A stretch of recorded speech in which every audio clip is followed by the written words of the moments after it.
आज का जो हमारा मजमून है कि 7 चीजें जो खुदा नहीं कर सकता। 7 चीजें जो खुदा नहीं कर सकता, और जो 7 का अदद है बाइबल मुकद्दस में बड़ा वैल्यूएबल है, बड़ा अहम है। और ऐसा लगता है जब हम बाइबल मुकद्दस को पढ़ते हैं कि आप कह सकते हैं कि यहोवा खुदा जो है, ही इज गॉड ऑफ 7। खुदा जो है वो 7 का खुदा है। जब हम पैदाइश की किताब को पढ़ते हैं, उसकी पहली आयत मुकद्दसा कि इब्तिदा में खुदा ने जमीन और आसमान को, तो अब्रानी में ये 7 अल्फाज हैं। उर्दू में शायद ज्यादा आपको लगे, लेकिन अब्रानी ज़बान में सिर्फ 7 वर्ड्स हैं। तो आप कह सकते हैं कि खुदा ने 7 अल्फाज में पूरी कायनात को तख्लीक किया। 7। और जब हम पुराने अहदनामा को पढ़ते हैं तो 7 ईदों का जिक्र है, 7 खास त्योहारों का जिक्र है, और पूरे का पूरा पुराना अहदनामा जो है उन 7 खास ईदों के इर्द गिर्द लिखा गया। 7 खास किस्म की ईदें, मसलन ईद फसा या बेखमीरी, रोटी की ईद, फसल काटने की ईद, ईद पेंटिकास्ट, कफारे की ईद, नरसिंगा फूंकने की ईद, ईद ख्याम या झोंपड़ियों की ईद, नए साल की ईद। 7 खास त्योहारों का जिक्र हमें खुदावंद के कलाम में मिलता है। और जब हम वक्त को देखें तो 7 हफ्ते के 7 दिन हैं, और अगर 7 को 7 से ज़रब दे दें तो इक्वल 49 है। क्या है जी? 49। और 49 जो है ये यहूदी कल्चर में एक बड़ा खास इसका मकाम है 49 का। जब 49वां साल आता था तो कैदी रहा किए जाते थे, कत्ल माफ किए जाते थे, गुनाह माफ किए जाते थे। यशायाह नबी के सहीफे में इसका जिक्र है, और यही हवाला बाद में लूका की इंजील में खुदावंद यीशु मसीह ने भी पढ़ा कि उसने मुझे भेजा है, उसका रूह मुझ पर है ताकि मैं कैदियों को छुड़ाऊं और गुलामों को रहा करूं। 7। मैं सिर्फ 7 के अदद की अहमियत आपके ऊपर खोल रहा हूं। जब हम मकाशवा की किताब को पढ़ते हैं तो 7 सोने के चिरागों का जिक्र हमें मिलता है। 7 चिरागदान हैं,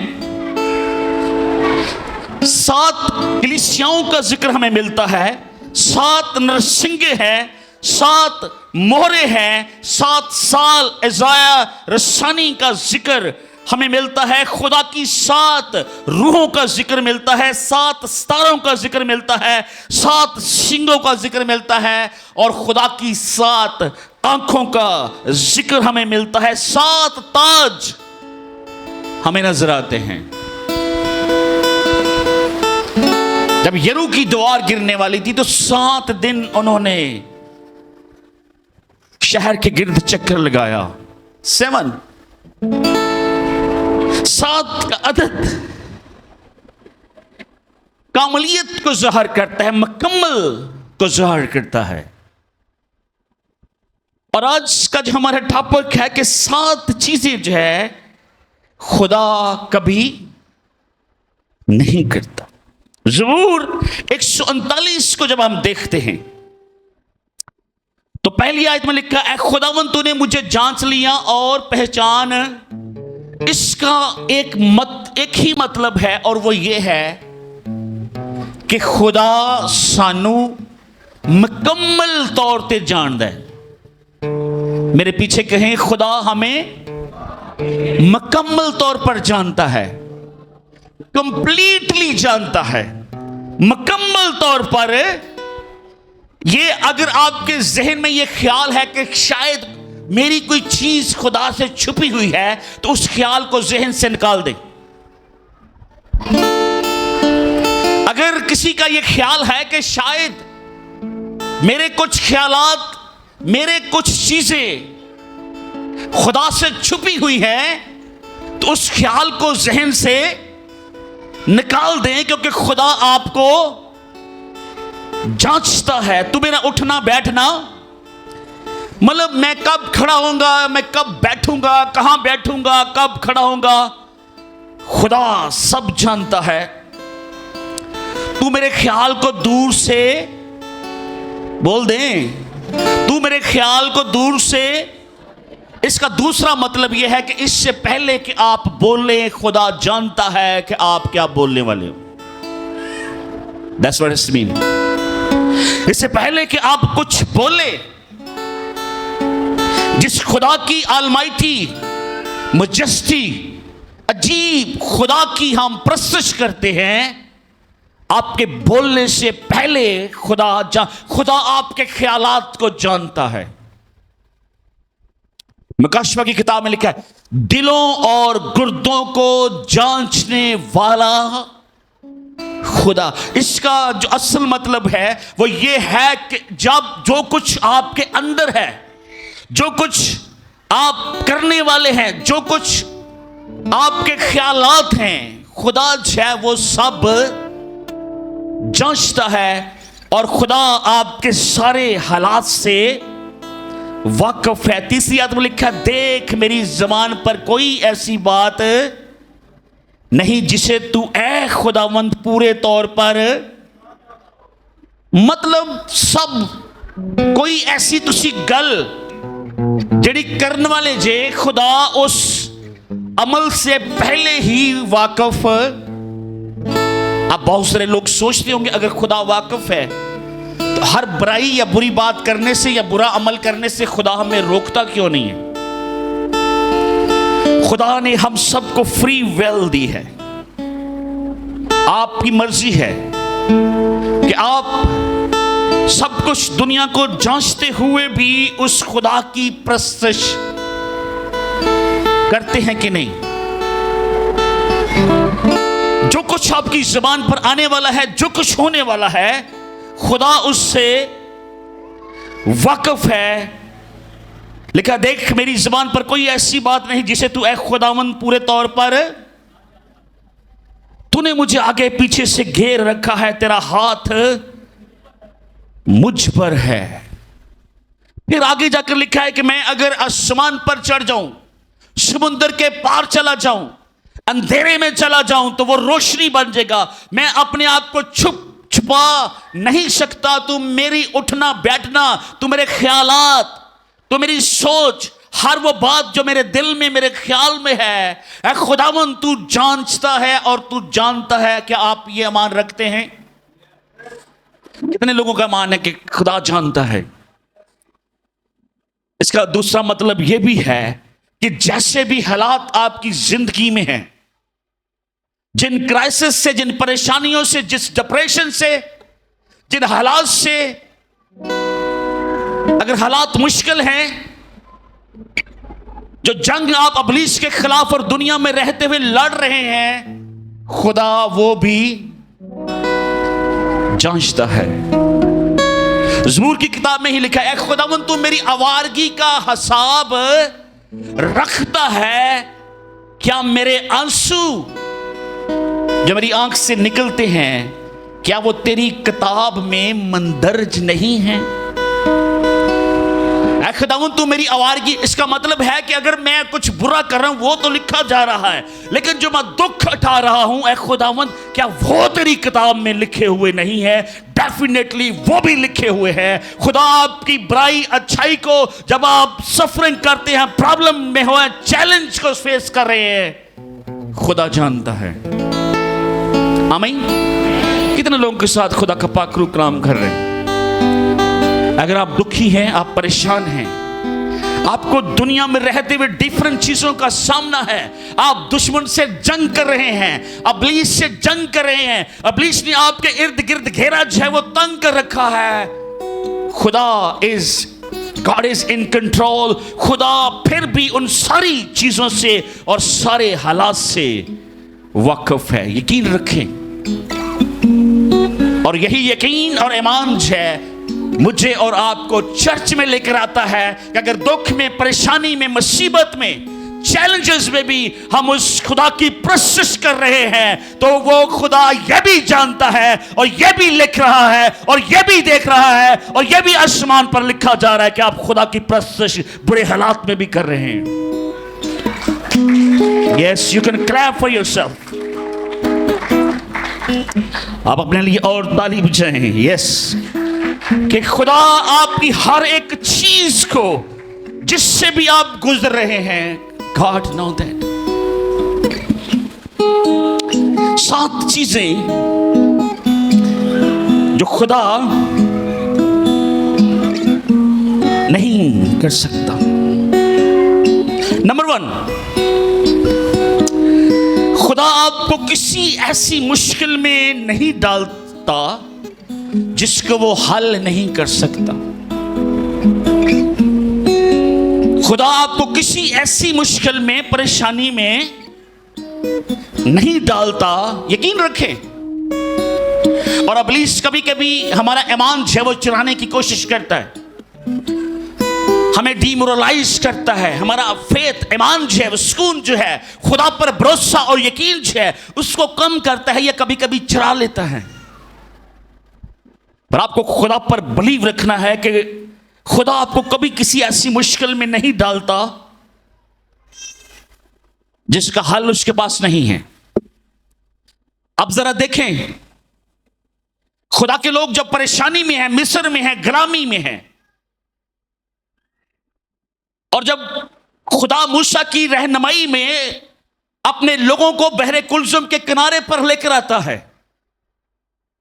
अब आगे जो है वो लाल समुंदर है, बहरे कुलजुम है, ठाठे मार रहा है, और पीछे जो है वो फराउन की फौज है।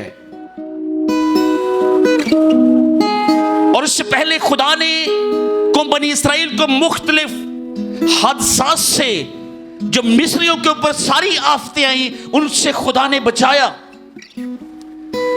खुदा ने मिस्रियों के पलोठे मारे पर इसराइली जिंदा रहे। उनके लिए पीने का पानी जो था वो खून बन गया, पर खुदा अपने लोगों को पानी मुहैया करता रहा।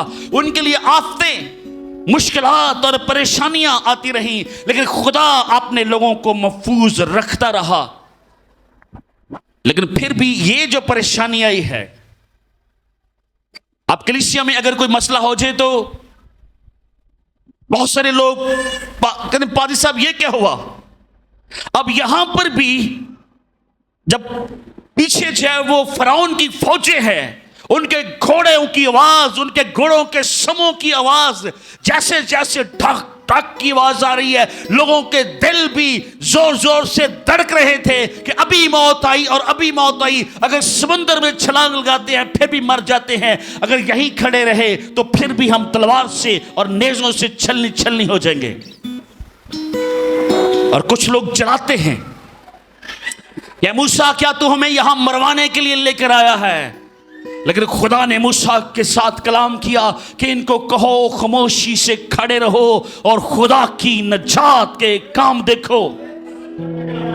आमीन आमीन। और खुदा ने उनके लिए जब समुद्र से रास्ता निकाला, तो आपको पता है जब फरौन की सारी फौज मछलियों की खुराक बन गई और समुद्र से पार से मूसा की बहन मरियम है, वो खुदा की हमदो सना कर रही है, तारीफ कर रही है। इस्राएल का खुदा मुबारक हो, यहोवा राफे है, यहोवा नसी है, यहोवा शामे है, यहोवा यरी है। इस्राएल का खुदा जो है वो मुबारक हो, जिसने हमें छुड़ाया है, जो नजात देंदा है, जो बचाने वाला है, जो छुड़ाने वाला है। और फरौन सिर्फ देख सकता था।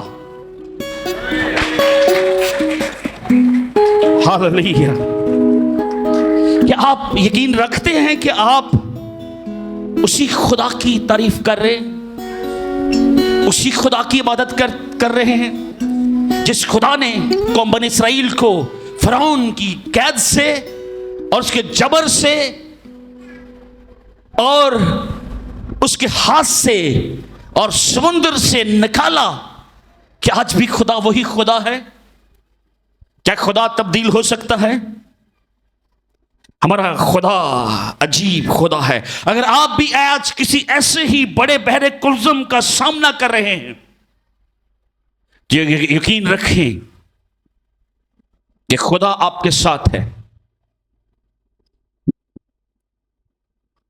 मैं आपको बताना चाहता हूं कि ये दुनिया और दुनिया की सारी चीजें, जो कुछ भी आप देख रहे हैं, ये आर्जी है, फानी है, चंद रोजा है। दूसरे ग्रंथस में बड़ा वाज़ेह लिखा है कि देखी हुई चीजें चंद रोजा हैं, लेकिन अनदेखी चीजें अबदी हैं। और उस अनदेखी दुनिया ने इस देखी हुई दुनिया को तख्लीक किया है। और जब ये दुनिया आर्जी है और ना ही ये इंसान का असल मकाम है, ना ही ये इंसान की असल जिंदगी है, और अगर ये इंसान फानी है, दुनिया फानी है, तो आपकी जिंदगी में जो चंद रोजा आंसू और दुख और मुसीबतें हैं, ये भी चंद रोजा है और ये एक दिन खुशी में बदल जाएंगी। यही आपकी बाइबल आपको सिखाती है। मकाशवा की किताब बड़ी वाज़ेह कहती है, वहां न दुख होगा, न आह व नाला। खुदा का खैमा उसके लोगों के दरमियान होगा और वो अपने लोगों के तमाम आंसू, कोई दुख वहां नहीं होगा। वो असल जिंदगी है। और एक दिन हम सब उस असल जिंदगी में दाखिल हो जाएंगे। आपको ये यकीन रखना है कि खुदा मौजूद है और खुदा अज़ल से मौजूद है। नंबर 2, खुदा आपको कभी नहीं छोड़ता। अगर एक आयत हम देख सके स्क्रीन के ऊपर, इब्रानियों 13 बाब उसकी 5 आयत को जरा पढ़े। खुदा आपको कभी नहीं छोड़ता। यीशु मसीह का वादा है कि देखो मैं दुनिया के आखिर तक तुम्हारे साथ हूं। इब्रानियों 13 उसकी 5 आयत को जरा देखेंगे। कलाम ये सिखा रहा है कि दुनिया की दोस्ती और ज़र की दोस्ती और दौलत की दोस्ती से हाथ पीछे करो, क्योंकि खुदा जो है वो कभी नहीं, खुदा तुम्हें कभी नहीं छोड़ेगा। खुदा तुझसे कभी दस्तबरदार है। कलाम में लिखा है, खुदा फरमाता है, देख मैंने तेरा नाम अपने हाथ की हथेली पर। आपको पता है कलाम ये सिखाता है, इससे पहले कि आप दुनिया में आते खुदा आपको जानता है। Are you believe that? खुदा आपकी रूहों का खुदा है। आमीन। आप शायद सिर्फ जिस्म को देख रहे हैं, लेकिन खुदा के पास जो चिप है आपके लिए, वो आपकी स्पिरिट है, एंड वो रूहों को पैदा करने वाला खुदा है। उसने आपका नाम जो है अपनी हथेली पर खोद रखा है। नंबर 3, खुदा अपने लोगों को कभी शर्मिंदा नहीं होने देता। रोमी जो थे वो ये समझते थे कि जो सलीब पर लटकाया जाता है वो लानती मौत है, और वो डाकुओं और गुनाहगारों को लटकाते थे। और जब उसी सलीब लेने वाले शख्स की मनादी रोम में होती थी, तो वो कहते आप किसकी बात कर रहे हैं? क्या वो खुदा था? क्या वो नजात हिंदा था जिसको हमने खुद मसलूब किया? और इसलिए पौलुस जब रोमियो को खत लिखता है तो वो कहता है, मैं सलीब से नहीं शर्माता, मैं सलीब से नहीं शर्माता, यानी सलीब का पैगाम से नहीं शर्माता। और खुदा अपने लोगों को कभी शर्मिंदा नहीं होने देता। आइए जरा आयत को पढ़ लें। योएल नबी का शीफा को 2 बाब उसकी 26 आयत को जरा देख लें जल्दी से।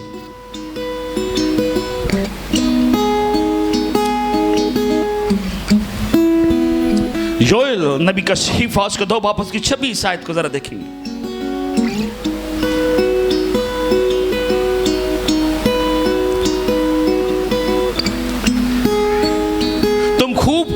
और शेर हो गए, और खुदावंद अपने खुदा के नाम की जिसने तुमसे अजीब सलूक किया सताइश, और मेरे लोग हरगिज शर्मिंदा, कहें हम कभी शर्मिंदा नहीं होंगे। बोले जरा। इब्लीस अक्सर हमारे गुनाह, हमारी कमजोरियां हमारे सामने रखकर हमें शर्मिंदा करता है, वो याद करवाता है। लेकिन आपको ये याद रखना है कि यीशु मसीह का बेशकीमती लहू और ना उसके फजल के बगैर कोई शख्स रास्तबाज ठहर सकता है ना ठहरेगा, क्योंकि कलाम में लिखा है राह हक और जिंदगी। यीशु मसीह ने कहा राह हक और जिंदगी मेरे वसीले के बगैर कोई बाप के पास, और रास्तबाजी का लाइसेंस सिर्फ यीशु के बेशकीमती लहू के वसीला से है जो उसने कोहे कलवरी के ऊपर बहाया है। आमीन आमीन। आप यीशु के बेशकीमती लहू से धुले हुए हैं, और वो लाख आपको शर्मिंदा करे, आपको गिराने की कोशिश करे, आपको कमजोर करने की कोशिश करे, नहीं तू ऐसा है, तू ऐसा है, उसको बताए मेरा खुदा और उसका बेटा जो दुनिया का निजात देता है वो तुम पर गालिब आया है, उसका लहू हमें निजात देता है, उसके लहू से तेरी जो डंग था उसने तोड़ा है, और इब्लीस तू हारा हुआ है। यू कैन क्लैप, आप ताली बजा सकते हैं और इब्लीस को कह सकते हैं तू हारा हुआ है। लेकिन ਉਹਦੇ ਨਾਲ एक गल ਦਾ ਹੋਰ यकीन भी करना है, ख्याल रखना है कि जब खुदा आपका फख्र है, उसका बेटा आपका फख्र है जिसका नाम यीशु मसीह है, और उसका लहू आपको बचाता है, तो आपने हमेशा अपने आप को खुदा के पैरों के नीचे रखना है और उसके नीचे आना है।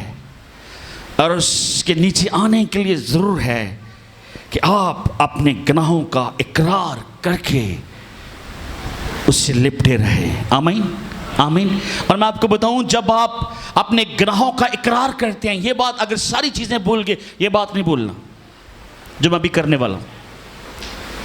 अगर जब आप अपने गुनाहों का इकरार करते हैं तो ऐसा होता है कि खुदा के हुजूर जैसे कभी आपने कोई गुनाह नहीं किया, खुदा से हाथ साफ कर लेते। That's it। क्योंकि ये खुदा का वादा है, ये कलाम है कि अगर तू अपने गुनाहों का इकरार करके उसको तर्क करे then you're free। लेकिन अगर तू अपने गुनाहों का इकरार नहीं करता फिर मसला है। तो ये खुदा का वादा है कि खुदा अपने लोगों को कभी शर्मिंदा। नंबर 4, खुदा अपना जलाल किसी दूसरे के साथ शेयर नहीं करता। याद रखें, हवाला भी निकालें यशाया 42 की 8 वर्ष, यशाया नबी का सीफा उसका 42 बाब उसकी 8 आयत। खुदा अपना जलाल किसी दूसरे के साथ शेयर नहीं करता। मसलन बाइबल में एक हवाला है कि हेरोदिस ने जो बादशाह था यहूदियों का कायम, उसने लोगों को बुलाया, और जब उसने तकरीर की तो लोगों ने कहा ये हेरोदिस नहीं लग रहा, ये खुदा की आवाज लग रही है। तो बजाय इसके कि हेरोदिस जो है वो खुदा के नाम को जलाल देता कि यस खुदा ही है, खुदा किसी से उसका मसा छीन सकता है। यस, उस वक्त जब जलाल खुदा को देने की बजाय वो शख्स अपने आप को जलाल देना शुरू कर दे, तो इसका मतलब है कि वो अब खुदा उसके साथ नहीं है और खुदा ने अपना मसा उससे छीन लिया है। शाऊल की स्टोरी हमें नजर आती है, जरा देखिए इस हवाले को क्या लिखा है। यहोवा मैं हूं, यही मेरा नाम है, मैं अपना जलाल किसी दूसरे के लिए और अपनी हमद, पढ़ दें आगे, रवा और अपनी हमद खोदी हुई मूर्तों के लिए रवा। कितने लोगों को गल समझ आ रही? इसका मतलब है कि खुदा किसी खोदी हुई मूर्त को अपना जलाल दे सकता है, अपनी ग्लोरी किसी स्टैचू या किसी बुत के साथ शेयर कर सकता है। ये मैं नहीं कर रहा, बाइबल में लिखा है कि खुदा अपना जलाल किसी दूसरे के साथ, किसी दूसरे के लिए नहीं, और अपनी हमद खोदी हुई मूर्तों के लिए रवा। आप ये नहीं कर सकते कि आप हमद खुदा की करें और सामने जो है वो किसी मूर्त को रखे। God not allow you to do that। खुदा ऐसा नहीं करता। यशायाह 42 और उसकी 8 आयत। नंबर 5, खुदा अपना वादा कभी नहीं तोड़ता। खुदा वादों का सच्चा खुदा है। खुदा अपना वादा हमेशा याद रखता है। एक ही वाकया या एक ही जो सबूत है मैं आपके सामने रखता हूं। बाइबल मुकद्दस में 12 ये जिक्र है पुराना अहदनामा में कि खुदा ने कौम बनी इस्राएल से ये कहा था कि मैं तुम्हें, तुम्हारा मुल्क, तुम्हारी जमीन तुम्हें वापस करवाऊंगा। करवाई कि नहीं? कितने लोगों को मेरी बात समझ आ रही? और जिथे नाम निशान नहीं सी, कहां से कई हजारों साल मुख्तलिफ मुल्कों में घूमने के बाद खुदा अपने लोगों को उस मकाम पर लेकर आया, और आज यरूशलेम खुदा के लोगों के पास है। और ये बड़ा सबूत है खुदा के कलाम का कि वो अपना वादा कभी नहीं भूलता, ना वो अपना वादा तोड़ता है। वो वादों का सच्चा खुदा है। और इसलिए आप 110%, 200% अपने खुदा पर यकीन रखें। और अगर खुदा ये कहता है कि जिस तरह खुदा यीशु मसीह आसमान पर गया, उसी तरीके से वो फिर आसमान से वापस आएगा और वो अपने लोगों को साथ लेकर जाएगा। सारे वादे जो खुदा के कलाम में हुए हैं, सारी पेशन गोइयां जो पुराने अहदनामा में यीशु मसीह के मतलब हुई, वो सारी पूरी हुई। उसकी पैदाइश का वाकया, उसकी उम्र का वाकया, उसकी सलीब का वाकया, उसके दुख उठाने का वाकया, उसके मुर्दों में से जिंदा होने का वाकया, उसका आसमान पर जाने का वाकया, इवन बाकी अंबिया यूहन्ना बपतिस्मा देने वाले के मतलब भी पुराने अहदनामा में लिखा हुआ है। खुदा अपना वादा कभी नहीं तोड़ता। बोले खुदा अपना वादा कभी। और अगर खुदा ने यह कहा है कि देख मैं दुनिया के आखिर तक तुम्हारे, उस तुम्हारे में तुसी भी जे कि मैं भी हूं। आंखें बंद करके कहें, यह वादा मेरे साथ भी है। खुदा का पाक रूह आपको तसल्ली देगा ऐसा करने से। कहें यह वादा मेरे लिए भी है कि खुदा हमेशा मेरे साथ है, और खुदा का वादे हमेशा सच्चे हैं, और खुदा अपने वादे कभी नहीं तोड़ता। आपकी आवाज नहीं आ रही? कहें खुदा अपना वादा कभी नहीं तोड़ता।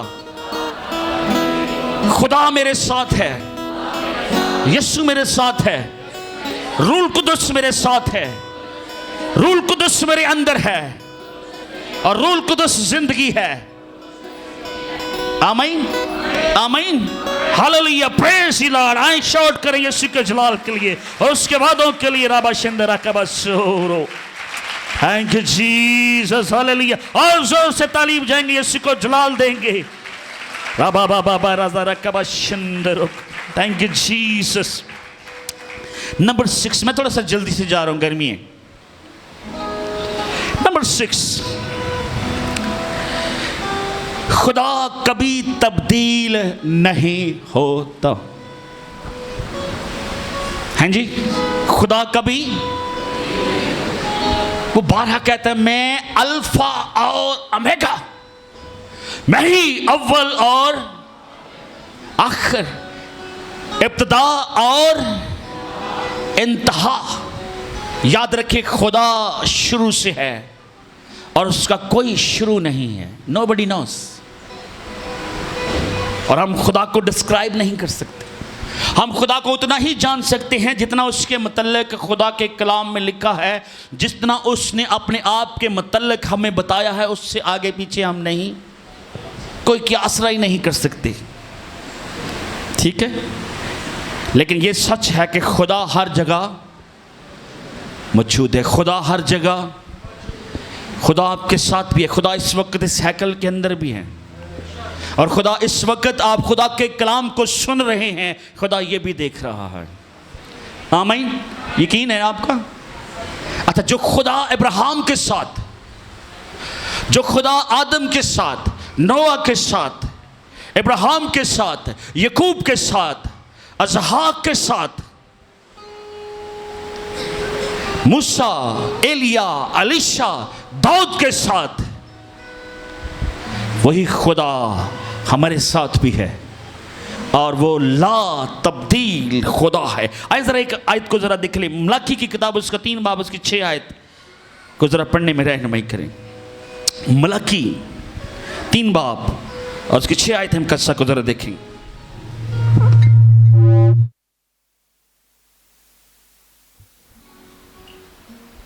क्या लिखा जी कलाम में? क्या लिखा है? पढ़े जरा मिलकर। क्योंकि मैं खुदावंद ला तब्दील, इसलिए ऐ बनी यकूब तुम निस्त। आय हाय हाय, क्यों ये खुदा ने ऐसा कहा? इन्ने वादे करके खुदा ने अगर उन्हें सारिया नू मार देंदा तो फिर उसका कलाम या उसके वादे किधर जाते कि मैं तुम्हें बड़ी कौम बनाऊंगा, तेरे वसीला से दुनिया की कौमें बरकत पाएंगी। क्योंकि ये वादा था खुदा का इब्राहिम के साथ कि इब्राहिम टेंशन ना ले, तेरी नस्ल के वसीला से दुनिया की तमाम कौमें बरकत, ते अगर खत्म कर देंदा तो फिर बरकत कितों पानी से? आज बरकत पा रही है कि नहीं? जितने लोगों को इंटरनेट की या थोड़े पढ़े लिखे मुझे बताएं, दुनिया के कितने फीसद इकानमी जो है वो इब्राहिम की नस्ल के पास है। और मैं आपको बात बताऊं, ये सिर्फ इसहाक के लिए नहीं है, इस्माइल भी उसका बेटा था। और ऑलमोस्ट दुनिया की सारी कौमें जो हैं वो इसहाक और इस्माइल की नस्ल के वसीला से बरकत पा रही हैं। सारी कंपनियां जो हैं वो इस्राएल के पास हैं और आयल सारा जो है वो इस्माइल की नस्ल के पास है। This is a promise of God. खुदा जो है वो ला तब्दील, ना उसके वादे वो अपना तोड़ता है, ना वो अपने वादों से मुकरता है, ना वो तब्दील होता है और ना वो तब्दील होगा और ना उसका कलाम तब्दील हो सकता है। आमीन, आमीन। आसमान और जमीन टल जाएंगे लेकिन उसके मुंह की बातें कभी, यकीन है आपका? आमीन। नंबर 7 जल्दी से, यिर्मयाह 31 बाब उसकी 34 आयत को जरा देखेंगे। खुदा आपके गुनाह को याद नहीं रखता। खुदा आप 34 जरा देखें। और वो फिर अपने अपने पड़ोसी और अपने अपने भाई को ये कहकर तालीम नहीं देंगे कि खुदावंद को पहचानो, क्योंकि छोटे से बड़े तक वो सब मुझे जानेंगे, क्योंकि खुदावंद फरमाता है इसलिए मैं उनकी बदकिरदारी को बख्श दूंगा और उनके गुनाह को याद, होए होए, उनके गुनाह को याद, उनके गुनाह को याद, उनकी बदकिरदारी को बख्श दूंगा और उनके गुनाह को याद ना करूंगा। तितस का जब हम खत पढ़ते हैं जो पौलुस ने लिखा, उसका 3 बाब और उसकी 3 आयत से 8, आयतम गस्सा तक एक खास पैगाम उसमें लिखा है कि हमारी रास्तबाजी उन नेक अमाल के सबब से नहीं जो हमने खुद किए, बल्कि खुदा की रहमत के सबब से है और उसके फजल से है जो उसने अफरात से अपने लोगों पर नाजल किया।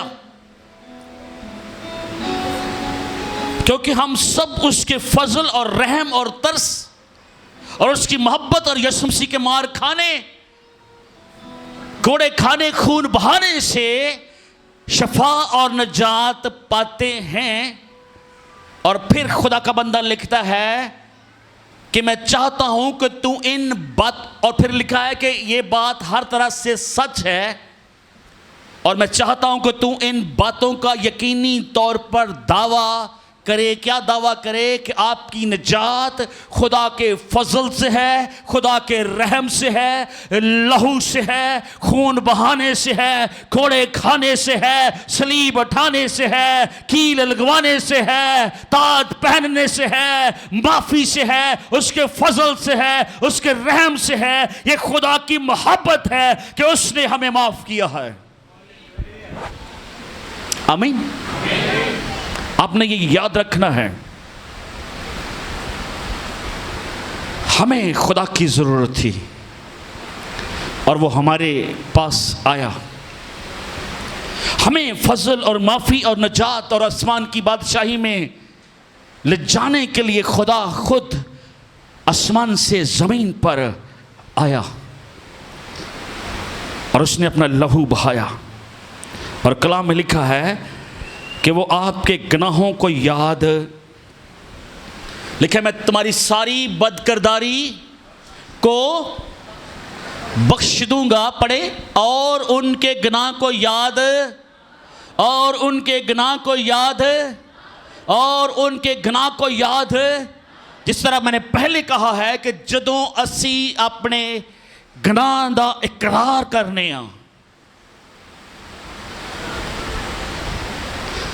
मसलन जब हम किसी से माफ़ी मांगते हैं, अपनी गलती का इकरार करते हैं, तो दरअसल माफ़ी मांगने से पहले ही हम उस गलती का अजाला कर चुके होते हैं कि मैंने इसको ठीक करना है। जब हमें ये रियलाइज हो जाता है, एहसास हो जाता है, जब हम महसूस करते हैं कि इस मकाम पर ये मेरी गलती है, जब हम गिल्टी फील करते हैं, अंदर से एहसास होता है, तो अगर हम किसी इंसान से माफ़ी मांगते हैं, वो हमें माफ़ कर देता है।